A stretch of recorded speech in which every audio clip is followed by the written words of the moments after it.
And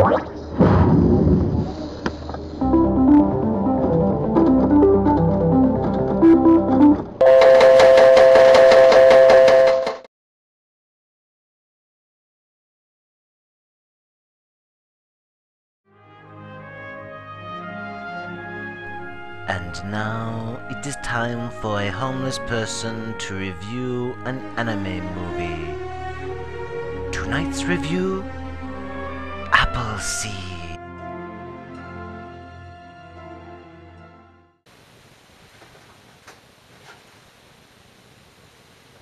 Oh crap, a camera!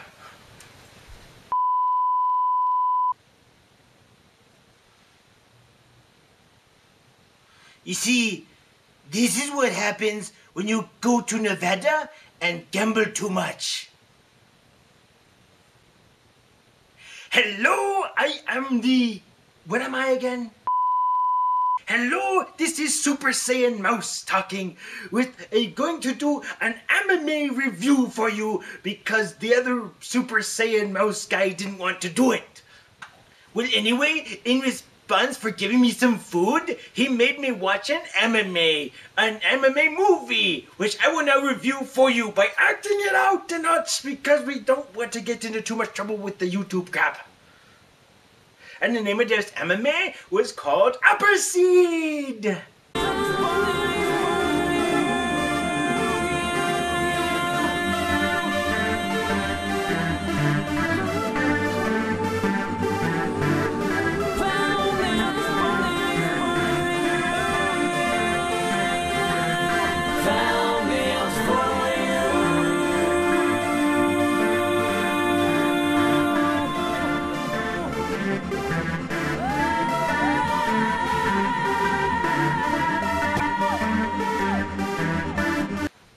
I am Johnny Appleseed, here to give you spoilers. There's this guy named Johnny Appleseed, and he goes around America wearing this hat thing, and went on, he plants apple seeds all across this great land, and apple trees grow up from it, and he was a great American. The end. Oh wait, wrong Appleseed movie. There's this anime movie called Appleseed, and in the future, there's this great big war. I was in a great big war once. Or at least that's what I keep telling everybody so they can give me some change. So anywho, the big war is pretty much over. It was called the Global War. World War III is over. And then we come across this really hot, attractive warrior chick called Doonin. And she's this really tight... No, seriously, she's really kind of sexy.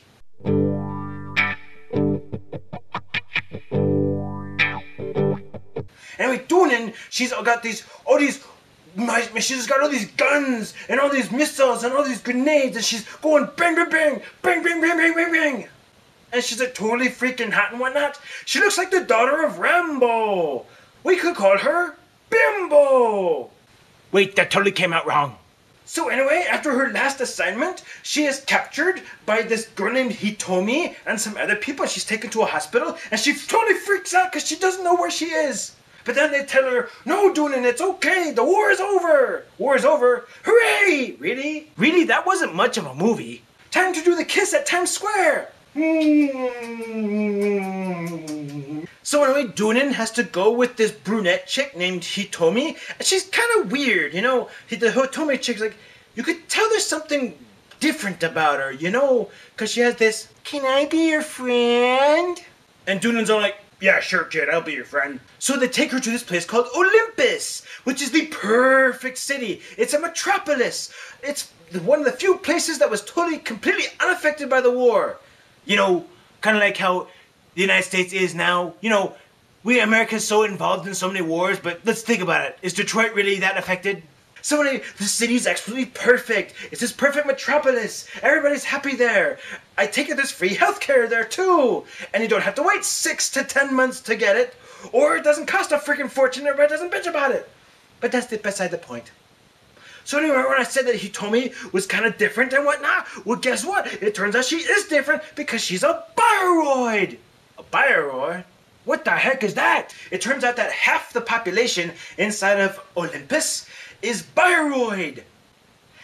I had bioroids once, and my doctor gave me some cream for that. And it still itches to this very day. I know what you're thinking. Please, next time, end your speech as a sentence early. I would really like to scratch myself right now because of my bioroids, but I'm not going to scratch myself because that would be very inappropriate. Bioroids are artificial humans. They're humans that were created in a laboratory and whatnot. They're not quite robots. They can be programmed like robots, but not exactly. But they're biological, like they have a lung, they have livers, they have a heart, they have brains and whatnot. And they're grown in a lab. You know, kind of like that Weird Al Yankovic song. Born in a petri dish, late one night without a mother. Or a father, just a test tube and a womb with a view. I think I'm a clone now. There's always two of me just a hanging around. I think I'm a clone.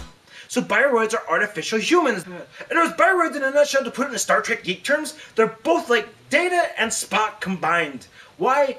Here's where they're different than humans. They're more logical than humans. They're smarter than humans. They're not allowed to feel certain emotions, like they're not allowed to hate or feel jealousy or anger, but they are allowed to feel emotions of liking someone, curiosity, things like that. Oh yes, and the most important one of all is they're not allowed to reproduce. So some of them do have private parts, but they're non-functioning. Kind of like my private parts when I'm really nervous in bed with Ogre.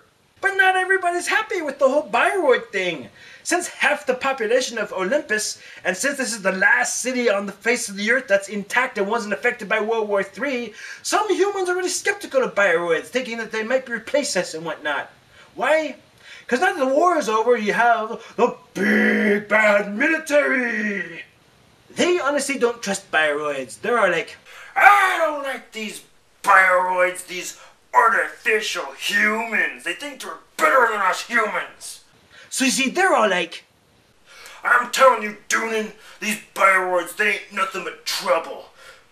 Their real purpose here is to replace the human race. That's what they're really here to do. No, seriously, that's what they're going to do. I saw it on Glenn Beck's show just last week. They're really here to replace the human race. If we let the bioroids reproduce and do whatever they want, I'm telling you, they're going to destroy us all!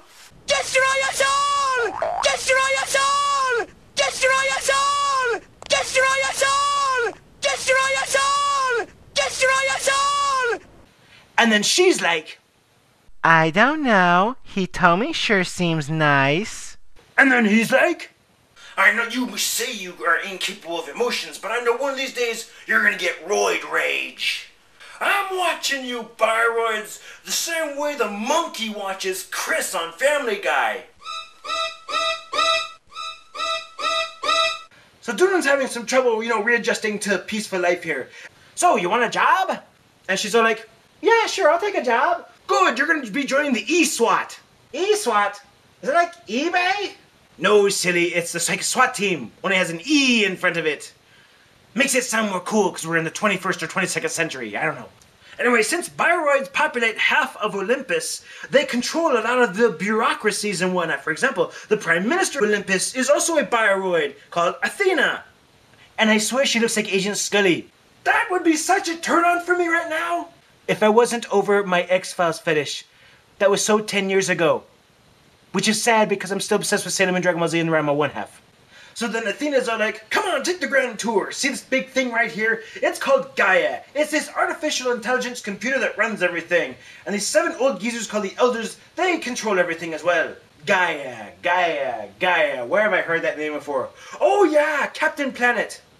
Insert your own Captain Planet joke here.